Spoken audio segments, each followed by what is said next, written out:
আলহামদুলিল্লাহ, একটা সময় খাবারের কষ্ট করলেও এখন আমার ঘরে খাবারের অভাব নেই, কিন্তু খাওয়ার মানুষের অভাব। হ্যালো ভিউয়ার্স, আসসালামু আলাইকুম। চলে আসুন আমাদের ছোটো একটি ভিডিও নিয়ে।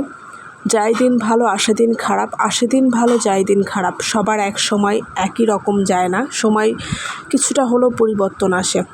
যাক, পুরোনো দিনের কথা নাই বা বলি, ইচ্ছে করে অনেক কিছুই বলতে, আবার উপায় থাকে না, যার কারণে চাইলেও বলতে পারি না।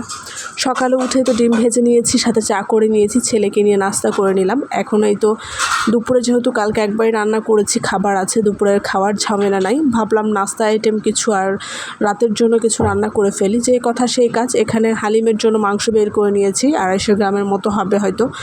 আর এইখানে হয়তো পায়াগুলো নিয়েছি, যদিও 2 দিনের জন্য পায়া রেখেছিলাম। ভাবলাম আজকেই সব রান্না করে ফেলি, জাল দিয়ে দিয়ে খাইতে ভালো লাগে।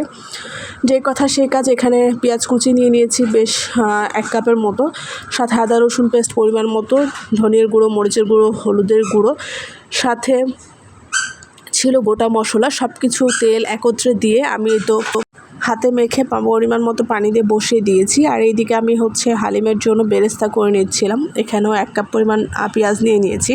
আর আমার রান্নাঘরে প্রতিটা দিন সকাল টু বিকাল অবধি পুরা টানা রোদ থাকে। গরমের কারণে না রান্না করতে একদমই ইচ্ছে করে না। তারপরেও মনে হয় যে রাতের থেকে দুপুরে যতই গরম হোক রান্নাটা করে নিতে পারলে জানে বাঁচা। রাতের গরমটা আরও বেশি হয়, যেহেতু পুরো বাতাসটা আর চুলার তাপটা গায়ে এসে লাগে।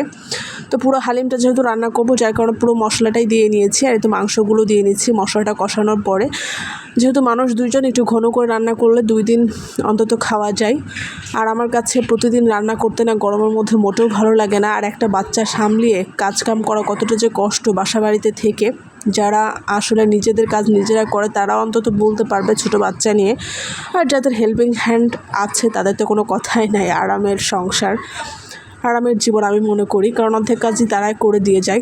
যাই হোক, কথা বলতে বলতে এদিকে মাংস কষানো শেষ। আমি হালিম মিক্সটাও দিয়েই তো রান্না করে নিব এই পানিতেই, আর পরবর্তীতে কোনো পানি ইউজ করব না। সাথে এখানে একটু ভুনা সেমাই করে নিচ্ছি। এবার প্রাণের সেমাইটা খুব একটা ভালো পড়েনি। আমি এখানে পরিমাণ মতো ঘি, তেজপাতা, এলাচ, দারুচিনি দিয়ে নিয়েছি।